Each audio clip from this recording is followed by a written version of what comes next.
This is an interesting one. So I'm here in Los Angeles, just off of Mulholland. You can hear there's a lot of traffic going on, and I am in a choice 1974 Ford Pinto. And we're gonna pull in the traffic here seamlessly.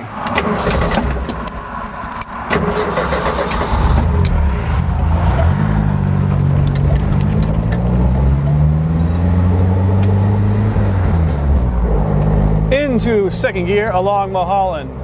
Now, the Ford Pinto is a funny car.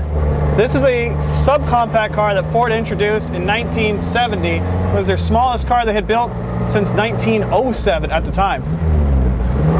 These sporty turns call for second gear. Now at the time, the big three were feeling pretty threatened by imports like Volkswagen and Japanese stuff like Hondas and Civics and stuff. So they crafted this car to take on those imports, but they did it in a very Detroit way. This is a pretty small car, honestly. I can touch the other window pretty easily, but it drives like a big one with all the positive and negative connotations of that. And what I mean by that is like the steering is very ponderous. It's very easy. The steering is very light. The suspension is extremely soft, and the ride, it must be commended, is just great. This thing actually, across broken pavement or bumpy roads, it is phenomenal. It rides like a big car. And that's clearly what they were going for, was to make a small car that still drove like a Ford LTD or something. So for those of you who like sprightly minis or something, it's not really that. And it's interesting that they kind of took on the imports and did it an American way.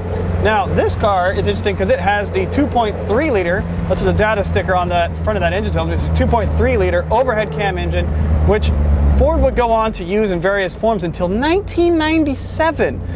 It would become the engine used in the turbo Thunderbird, among other things. Now, Ford Pinto is interesting because they made about 3 million of them between 1970 and 1980. It had a 10-year run. And for Detroit standards, that's kind of a flop. You know, I mean, Detroit standards are you expect to build about 500,000 a year. So it never really caught on, and a large part of that was because the famous exploding gas tank. Now we have to get into it because that's a huge part of what this car is famous for. So the exploding gas tank thing, like a lot of cars of the time, the Pinto has this gas tank between the rear axle, it's a rear drive car, and the bumper. So obviously if you hit the bumper, you're gonna crunch the gas tank and bad things are gonna happen. Again, this was actually really common back in this era. I mean, that's kind of where most cars had it. What made the Pinto worse than others is that they knew it was a problem. And there was a widely circulated memo that said that they knew that this thing was going to kill about 49 people.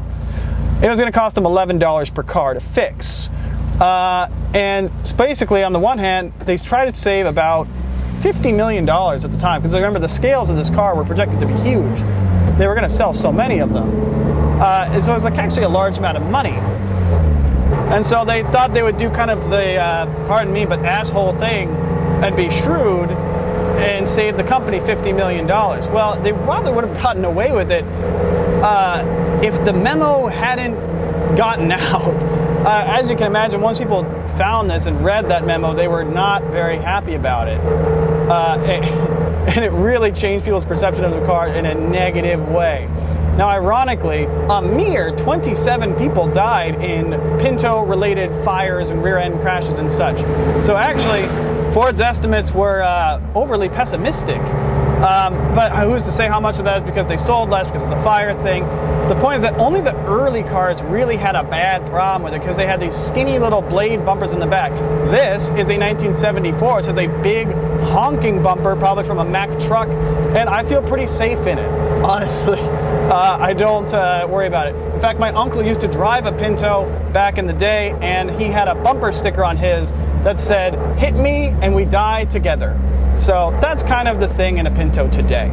Now, the Pinto was not really the way forward for Detroit. After this, they would follow it with the Escort, which is altogether more European, and this first generation of import fighters, if you will, were kind of a flash in the pan. You know, the later import fighters kind of became more European, whereas these ones are interesting in that they are so American. It's a small car. Yes, you can hear the sound of the proud Pinto. And today, of course, for having sold 3 million of them, you don't see a lot of Pintos around, and I don't think it's because they've all caught in fire. These are kind of cheap cars that people didn't think a lot of at the time, and to be frank, they don't think a lot of them now. Woo-wee! Maybe we should talk about this Pinto. Now, this is a 1974 Pinto Wagon in brown with a 4-speed manual transmission. A 3-speed automatic was available in the 2.3-liter overhead cam engine, which is actually pretty trick, making a horsepower in the high 80s, 88, 85, something in that order would be accurate.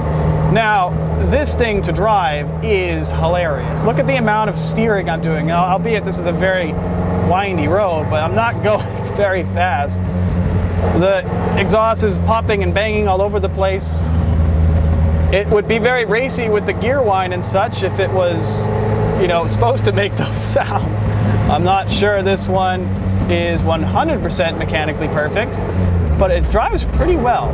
Now, the thing that's amazing about this car is the ride. Look at these bumps. It just eats it up. The ride is so good. I had no idea that a Pinto was going to ride like an Oldsmobile Delta. I mean that in a nice way, but it does. Of course, the obvious trade-off of this is absolute waterbed handling on those 13-inch tires. It's very roly-poly, and it will corner, but the amount of lean is kind of comical, to be honest. But it's a 50-ish year old car. Now, it's actually pretty spunky. I drove it on the 405 on the way to get here, 405 freeway, and it will do 60, just. It has power to go faster than that, but frankly, the entire car starts to shake and wobble, and I think that we are just a little bit more self-conscious about these things in 2019 versus 1970, when they were like, hey, my Pinto wobbles at 60 miles an hour. They'd be like, yeah, well, get some money together and buy a Maverick or a Mustang or, a Fairmont or whatever it was. So I think attitudes have just changed at what we deem to be acceptable handling. Now, this shifter, for those of you who save the manuals, it's a manual, all right. Now, what's weird about it is that reverse is up and to the left. You hear that? Now, reverse is up and to the left, which is fine, except there's no lockout. And first is, of course, also up and to the left. So you have to be really careful at traffic lights to not send it backwards, because the gates are not super well defined. Look, I don't know if you can see, look at the amount of play in gear. It's not exactly a Miata transmission, but it does work pretty well. Definitely a car you have to learn its many quirks. Now, this is the wagon. There were 3 versions roughly of this car. That's a got reverse. I did it. That is exactly what happens. It's not the easiest thing to drive. The brakes are probably the most positive thing I can say about the driving experience. They're very solid. They actually do feel pretty modern, honestly. The brakes are good. I think they're discs up front. I don't know. But, a car like this, even with 80-ish horsepower, still has not really a big problem keeping up with today's traffic. I've been driving around LA where people drive famously fast, and it's been kind of nice. It's nice driving a Pinto. Now, let's talk about the gauges in this car, because that's funny too. There are 2 of them.